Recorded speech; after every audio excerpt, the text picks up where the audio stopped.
Hey everyone, this is Jane with Barlow Herbal, and today is December 12th, Sunday, and I'm getting to you again a little bit late here on Sunday. But as usual, these little situations, little conversations, little moments happen that help me kind of tie my Sunday message of love all together.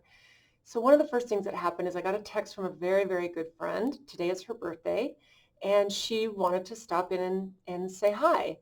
And I had seen her earlier this week to celebrate her birthday, and I had a busy morning, and I thought, oh, okay, I just need to live in the moment. I need to be in the moment um, and appreciate these gifts of friendship, even when they're spontaneous. So I texted her right back, come on over, I'll make you up a cup of tea and we'll celebrate your birthday on your actual birthday. So while we were having our tea and just having this lovely little conversation, we were talking about how impactful meditation has been for us, especially during this past year. And we've both been kind of meditators, but this has heightened our practice of meditation where it's on a daily basis and to the point where we really wish we could just stay in that meditative state because it is such a state of bliss and contentment and the knowing that we are made up of unconditional love that we have to kind of drag ourselves into the real world to take care of our responsibilities, our families. And it was just this most interesting conversation about, yes, the power of meditation, how it can keep us centered and grounded and in that knowing of love, which is so important and to me such a critical piece. Because what's interesting is yesterday we were getting ready for a Christmas party, and I didn't have a moment to meditate until the very like 2 hours before our party was supposed to start. And I thought, okay, well, I'm gonna go up into my bedroom. I'm gonna shut the door. I'm gonna tell my husband, hey, I'm gonna go take a nap, maybe meditate. And I ended up doing a 40-minute meditation, and it was just it feels like you step not only out of time, but you step into yourself and you realize just the pure love and light and that you are and that you are able to push out to others. And it really is grounding. But it was the most interesting conversation this morning because we were both feeling like, you know what, how nice would it be if we could just spend our awake hours disconnected from the heaviness of reality in our lives and our responsibilities, and we could just stay in a meditative state, which is so blissful and so beautiful. But we know that what we should do is take that state and take it out into the world with us. So I'd already started to compose an email that's centered on love and forgiveness. And I think that these two things help us realize that we're not only here to experience love and experience joy and experience living and laughing. I mean, that is our purpose. We are not here for judgment and non-forgiveness and to hang out in all these areas of fear. You know, we're as humans, we're very easy to manipulate when we stay in fear. And the TV and movies and the things that we watch and the social media we scroll through keeps us in a state of fear. So when we make a conscious effort to not only disconnect from those things, but to realize that we are these perfect beings of light and love. And every person that you see has this spark that's, that you might call God energy. You know, we are God energy. We are love. We are light. And I don't mean to offend anyone saying that I'm a God. That is not what I mean. I meant we are spark of pure God energy.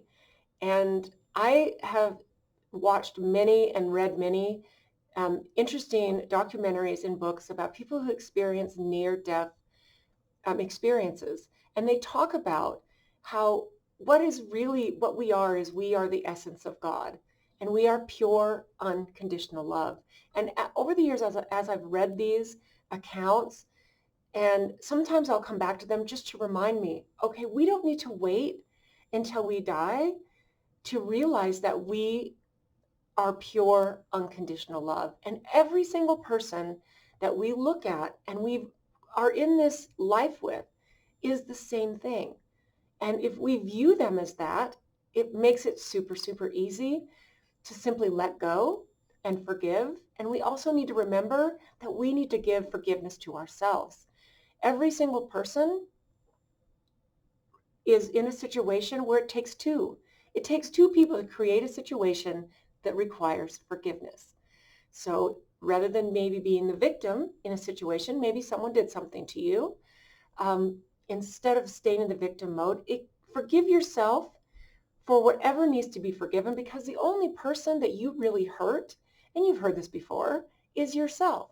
If you cannot forgive and unconditionally let go of these negative emotions and whatever that is that you're not forgiving a person for, whatever they did, then you are actually hurting yourself. And almost every person that I have read their account of going into a near-death experience, they realize these big truths of us being this divine spark of light. That's who we are. That's our true nature. And it's interesting to me as I've flowed through this past almost 2 years now, how much I've shifted. So the second thing that happened was this was very fascinating. So I had a conversation with one of my siblings who who was telling me about a conversation that they had with another one of our siblings, because as you know, there's a lot of kids in my family. I am one of 14, and that's a lot. That's a lot of siblings. And at this point, the youngest of us is almost 40. So I'm at the oldest top. I'm 60, and then my youngest brother he'll be 40 next year. So there's a 20-year span, but we're all adults, and we've flowed through this past couple of years with some differences in the way that we view what is going on. And I have taken a pretty hard stance in the things that I believe and the things that I'm willing to do or not do. And it kind of came back to me today in a conversation I had that I heard that you won't do this, which is, limiting you. And it's surprising. What surprised me is not the conversation that happened, but what surprised me is the way that it made me feel.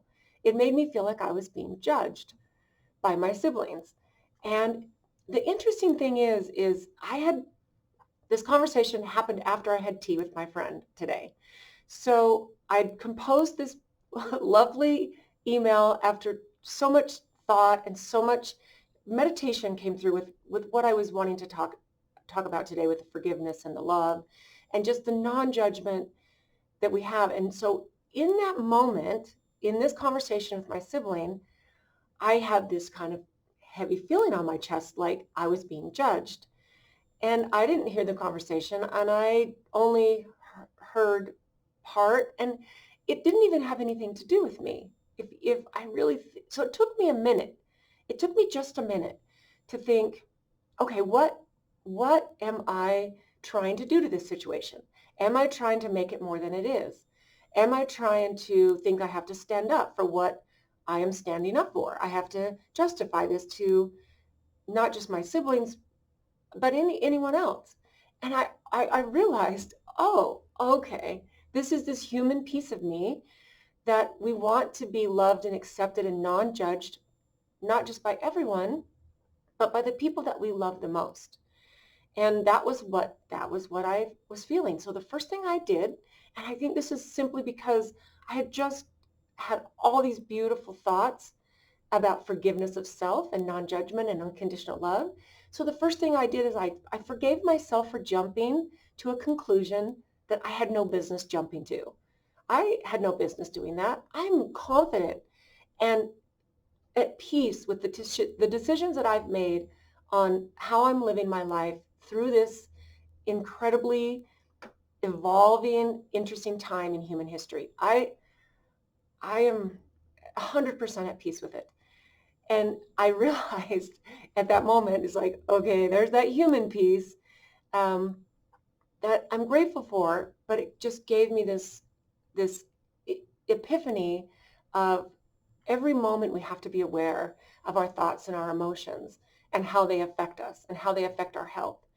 So after I had that little experience, so all this is just today, but after I had that little experience, I thought, okay, well, I remember making this little video last year about contemplating death and also living within the Tao.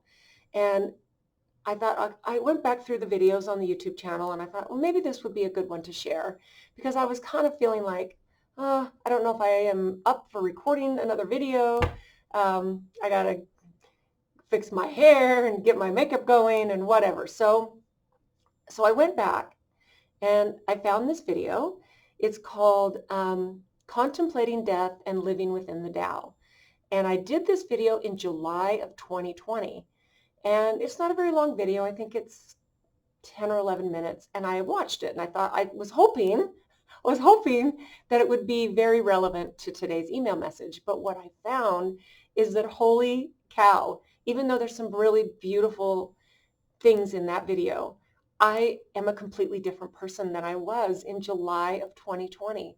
And I listened to myself say these things that for the most part, I still believe, but there's been a whole new layer and a whole new level of truly forgiveness and non-judgment that I feel like I've been blessed with over this past year. So it's been more than a year, almost a year and a half since I made that video. A lot of the things are still very, very true, very, very relevant. And I'll put a link below this video if you want to watch the video that I'm talking about from last July. But what that filled me with when I watched that was an intense amount of gratitude for the person that I have evolved to, the clarity, the spark of light and love that I know I am, and I know that is in every single person that I see. And I know that I get to choose how I live my life. Am I living my life as a living, laughing, loving, joyful human being? Am I doing that? Am I doing that every single day? And wow, when you ask yourself these questions and you watch yourself evolve, it ripples out and affects everybody that's in your energy field, in your frequency, and it goes beyond that. And so all that I could do up and like to the point where I was like, okay, I'm having some really good thoughts that I know I can share.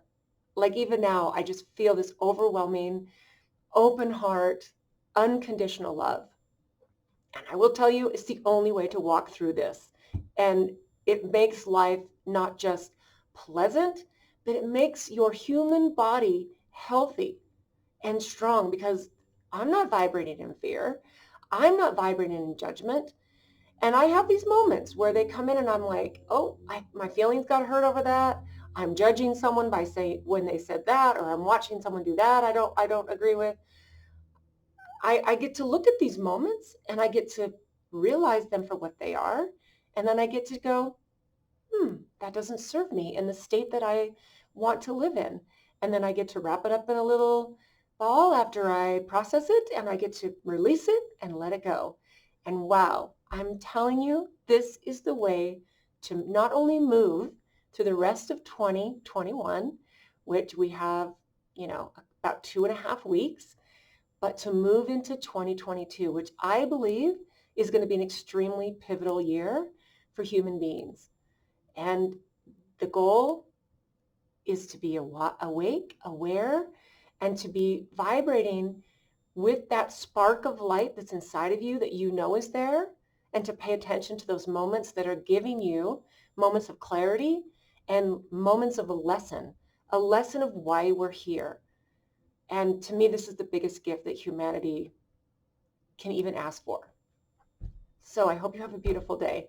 I feel like sometimes these are a little bit random, but I really feel like they all come in for a purpose. The little situations that I have, like my friend showing up this morning to have some tea with me, was the most beautiful gift on this Sunday morning that I could imagine, because we just had this lovely conversation for about an hour. And I'm grateful. I almost told her I was a little too busy. Maybe we can meet up another day this week. But we don't want to let these moments slide. There are moments that we have to tune into our intuition, and we need to learn to say yes to more, because these are the moments that make up life and that make us joyful. And that's why we're here. So I wish you a lovely, beautiful, not only rest of your day, but an incredibly beautiful week. Realize your spark of light and love that you are. You are here to vibrate in unconditional love. So I wish that for you. I wish that for you all day, every day. And it's okay to slip up every now and again, because if you didn't, you would have maybe already been taken up and up into heaven because you're already in perfection. So it's awesome to be on this journey with you. I hope you have a brilliant rest of your Sunday, an amazing week, and we'll talk to you soon.